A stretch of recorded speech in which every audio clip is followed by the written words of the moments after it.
দোকানদারেরা দোকান বন্ধ করতেছে, দোকানদারি করবে না।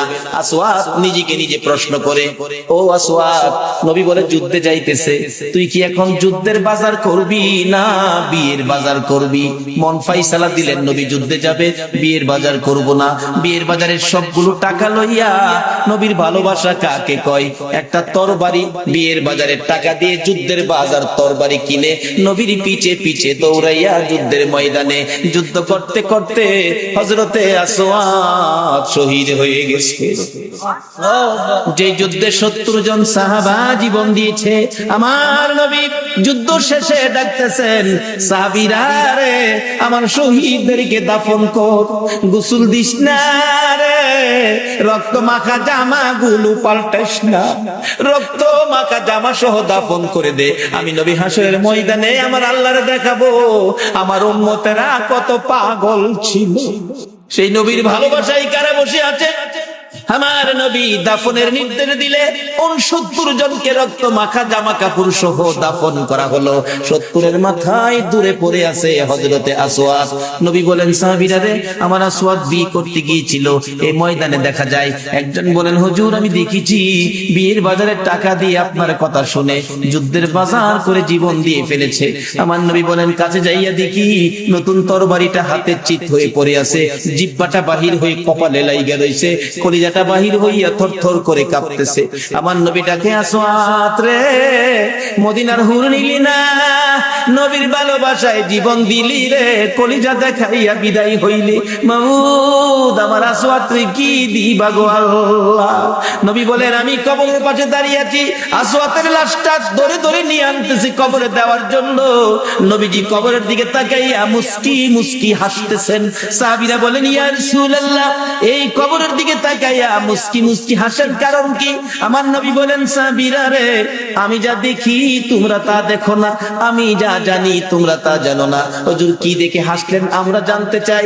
আমার নবী ডাকে, সাহাবীরা রে, আমার আসওয়াদ মদিনার হুর ফালাইয়া আমি নবীর ভালোবাসায় বিয়ের বাজারের টাকা দিয়ে যুদ্ধের বাজার করে জীবন দিয়ে কবরে রওনা হয়েছে। আমি তার কবরের পাশে দাঁড়াইয়া দেখি রে, মদিনার হুরের পরিবর্তে রে আসওয়াদের কবরে জান্নাতের হুর পাঠাইয়া দিছে। একটা পক্ষ হলো জান্নাতে খাউন, কবরের মধ্যে জান্নাতের হুর, আর একটা পক্ষ হলো কবর আগুন। যে পক্ষটা নবীর দুশমন, এটার কবরে হবে আগুন, আর যে পক্ষটা নবী ভালোবাসছে, নবীর পক্ষে ছিল, এই পক্ষটাই হবে জান্নাতের খাউন, আর কবরে হবে জান্নাতের হুর। বাবারা, কবরে যখন যাইতেই হবে, পক্ষটা ধরুন, যেই পক্ষটাই কবরে গেলে, যেই নবীর ভালোবাসায় কবরে গেলে দুনিয়ার হুরের পরিবর্তে জান্নাতের হুর কবর আসে, সেই পক্ষটাই হলো মিলাদুন নবীর পক্ষ, সেই পক্ষটাই হলো ঈদে মিলাদুন নবীর পক্ষ, সেই পক্ষটা হলো এই নবীর ভালোবাসা, এই নবীর কথাগুলো মানা। আল্লাহ আমাদের সকলকে এই নবীকে ভালোবাসা, এই নবীর কথা মানার তৌফিক দান করুন। সকলে বলুন আমিন। আসুন দেখি কার ইমানি শক্তি কত। ওই নবীর উপর দুরূদ ও সালাম মদিনা পাঠাইতে আপনারা কে কে রাজি? আসুন নবীর উপর দুরূদ ও সালাম মদিনা পাঠাইয়া, নবী সালাম রব্বির হামহুমা কামা রব্বায়ানি সগীরা।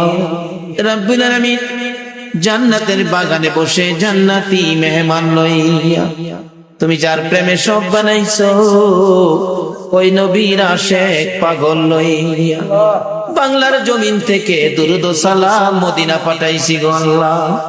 আমাদের দুরূদ ও সালাম গুলো পাখির মতো উড়াইয়া উড়াইয়া দয়ার নবী মায়ার নবীর রওজা আতহারে পৌঁছাইয়া দাও। আল্লাহ গো, মিলাদুন নবীর উসিলাই, আজকের মাহফিলের উসিলাই, দুরূদ ও সালামের উসিলাই আমরা যারা হাত বাড়াইছি, আমাদের তামাম জিন্দেগীর গুনাহগুলো ক্ষমা করে দাও। মাবুদ, জানি দুনিয়ায় থাকবো না, আমাদের আগে যারা আসছিল সবাই বিদায় হয়ে গেছে, কবে জানি আমরা বিদায় হয়ে যাই। জানি পৃথিবীতে থাকবো না, তারপরেও শয়তানের দোকায় পড়ে, দুনিয়ার মায়ায় পড়ে যত গুনাহ করেছি সবগুলো গুনাহ এই মাহফিলের উসিলায় মাফ করে দাও। আল্লাহ গো, মাফ যদি না করো, কবে জানি মৌতের চিঠি দিয়ে আজরাইল পাঠাইয়া দাও। কবে জানি কার বিছানা খালি হইয়া যায়।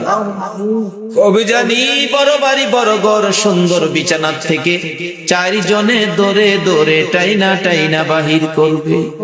উঠানের কিনারে পর্দা টানাইয়া উত্তর দিকে মাথা দিয়ে শুয়াইয়া নাকে কানে তুলা লাগাইয়া রে বড়ি পাতার গরম পানির জীবনের শেষ গোসল করাবে।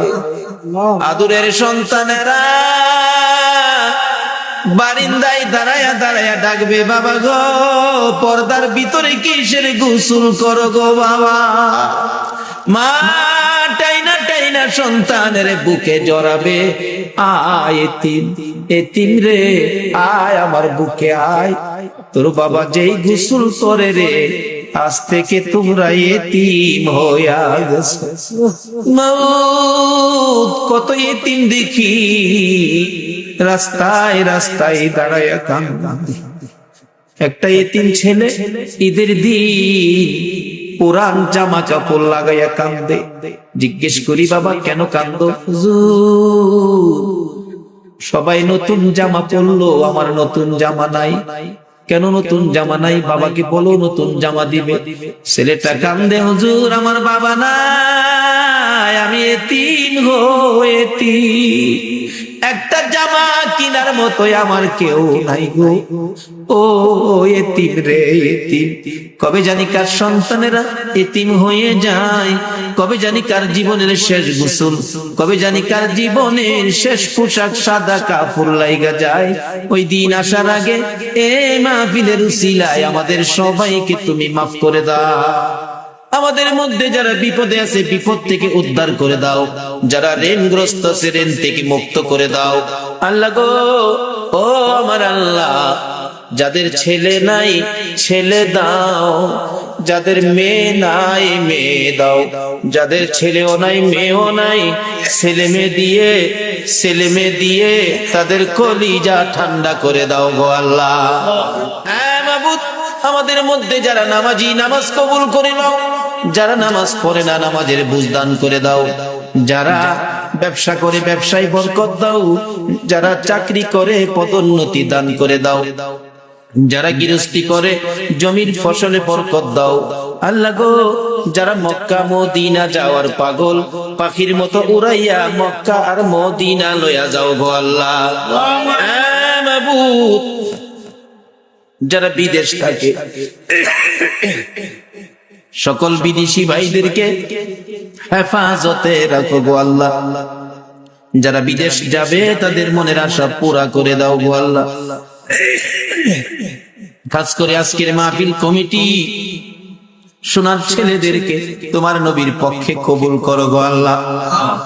সভাপতি সাহেব, সুযোগ্য চেয়ারম্যান সাহেব এত রাত পর্যন্ত মাহফিলের পক্ষে কষ্ট করেছে, আল্লাহ ওনাকে নেক হায়াত বাড়াইয়া দাও।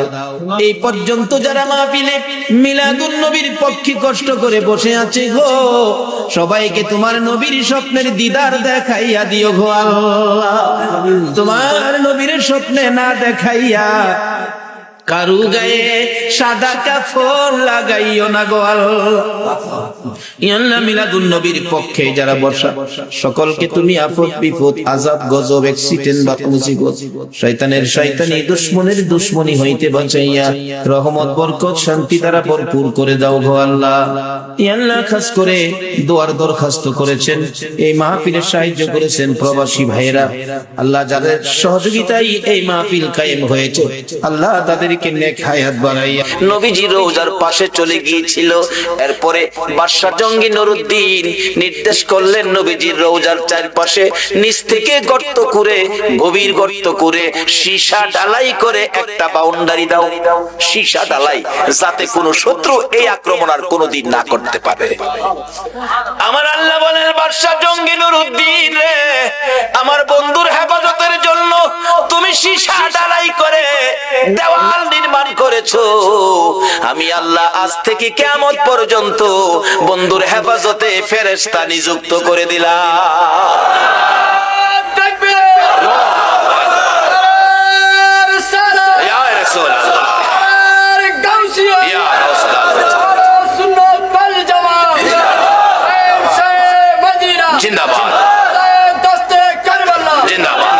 বাবারা ভাইরা, মদিনার পরিবেশ, মক্কা যদিও আমাদেরই কিবলা, কিন্তু যারা দেখেন মক্কায় ফেরেশতা নিযুক্ত করে নাই, মদিনায় ফেরেশতা নিযুক্ত হওয়াতে যারা হজ করতে গিয়েছেন, যারা মদিনায় চাকরি করতেছেন, আমি আপনাদের কাছে আবদার রাখবো, মদিনার পরিবেশ আর মক্কার পরিবেশ এক না কিছু ব্যবধান আছে?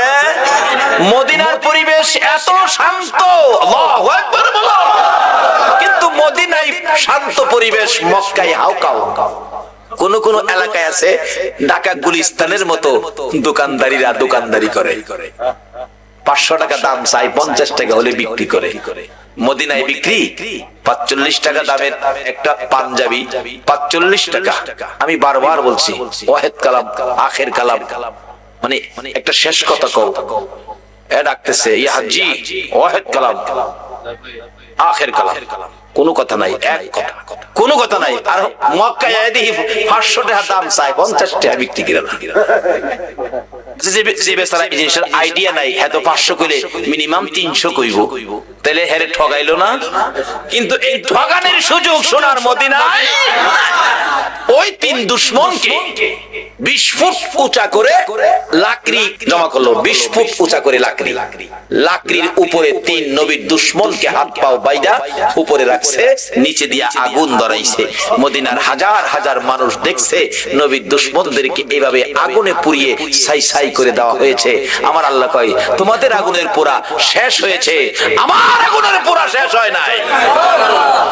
আজকে সেই ইহুদি চক্র, রোনাল্ডোর আকৃতি তোমরা মুসলমানের সন্তান চুল রাখতে পারো না। আল্লাহ আমাদেরকে নবীর আশিক পাগল হওয়ার তৌফিক দেখ, সকলে বলুন আমিন। বলতেছিলাম কেন পাগল হবেন না? আমার নবী 3 দিন পর্যন্ত ওই সিজদায় পড়ে কান্দে। কথাটা খেলাছেনি? মদিনার ছেলেরা সকালবেলা তালাশ করে রাসূল পাওয়া যায় না, মহিলারা পর্যন্ত তালাশ করে পাওয়া যায় না, মার কোলে শিশুরা পর্যন্ত মার স্তনে মুখ লাগায় না, বেড়া বকরি দুম্বাগুলো রাসূলের খবরে ঘাস পানিতে মুখ দেয় না। যুবকেরা খেলাধুলা বন্ধ করে দিয়েছে। বাবা যুবকেরা গো, কারা আজকে সেই মাহফিলে বসে আছে গো? বাবা হাসাইন আর হুসাইন 2 ভাই জান্নাতি যুবকদের সর্দার হবে গো। ওই হাসাইন হুসাইনের ভালোবাসায় যদি বসে থাকো, আমার আল্লাহ হাসরের ময়দানে হাসাইন আর হুসাইনের নেতৃত্বে তোমাদেরকে জান্নাতি বানাইয়া দিবে। আমার নবী কাঁদতেছে। 2 দিন পার হয়ে যায়, 2 রাত পার হয়ে যায়, 3 দিন যেদিন পার হয়ে যাবে, মদিনায় কারো চুলায় আগুন জ্বলে না, কারো পেটে খাবার যায় না, মার কুলের শিশুরা পর্যন্ত মার স্তনে মুখ লাগায় না। দুধ খাওয়াইতে চাইলে মা বাচ্চারা চোখের পানি ছেড়ে বুঝায়, মা গো দুধ খাবো না গো মা, বলো আগে আমার রাসূলের খবর। যুবকগুলো মার পায়ে সালাম করে বিদায় নেয়, মা বিদায় দাও গো, না জানি কোন মুনাফিকের আমার নবীকে ধরে নিয়ে গেছে। মা জীবনের বিনিময় হইলেও গো আমরা রাসূলকে উদ্ধার করে নিয়ে আসবো। মা গো এই উদ্ধার ক্ষেত্রে যদি আমাদের মৃত্যু হয়ে যায়, মা দুঃখ নিও না, দেখা হবে হাসরের ময়দানে। যুবকেরা বেরিয়ে গেছে, নবীর আশিক পাগলেরা বেরিয়ে গেছে, মহিলারা পর্যন্ত বাড়ি বাড়ি একজন আরেকজন মহিলার কাছে খবর জানতে চাইতেছে। 3টা দিন যেদিন পার হয়ে যাবে, আবু বকর উমরের জীবনী লেখে মদিনার শেষ প্রান্তে পাহাড়ের পর পাহাড় পার হইয়া যাইয়া দেখে এক জাক রাখাল বসে বসে টেনশন করতেছেন। রাখালেরা রে, তোমরা কিসের টেনশন করো রে রাখালেরা? তোমরা কোত্থেকে আসছো? আমরা আসছি মদিনা শহর থেকে। তোমাদের নাম কি? আমার নাম আবু বকর, আমার সাথে ওমর, আমরা 2 জন। তোমরা কিসের টেনশন করো? রাখালেরা রে, আমাদের টেনশন শুন তোমরা শুনবানি। রাখালেরা বলেন, আমাদের টেনশনের উপর তোমাদের আবার কি টেনশন? রে রাখালেরা, আজকে 3টা দিন পার হয়ে যায় রে, আমাদের মায়ার নবী রে খুঁজে পাই না। তোমরা আমাদের মায়ার নবী দয়ার নবীর খোঁজ খবর জানোনি। রাখালেরা বলেন, এরে আবু বকর ওমর, আমরা তো তোমাদের মায়ার নবী দয়ার নবী চিনি না, তবে আমরা যাকে নিয়ে টেনশন করতেছি আজকে 3টা দিন পার হয়ে যায় রে। একটা মায়ার মানুষ রে, একটা নূরের পুতুল রে, পূর্ণিমার চাঁদের মতো চেহারা, ওই পাহাড়টার নিচে আজকে 3টা দিন হলো সেজদায় পড়ে উম্মতি উম্মতি বলে কান্দে রে আবু বকর। ওই লোকটার দিকে তাকাইয়া আমাদের সকল রাখালের বেড়া বকরি দুম্বা গুলো এক নজরে তাকায়া তাকায়া কান্দে, গাছ পানিতে মুখ দেয় না।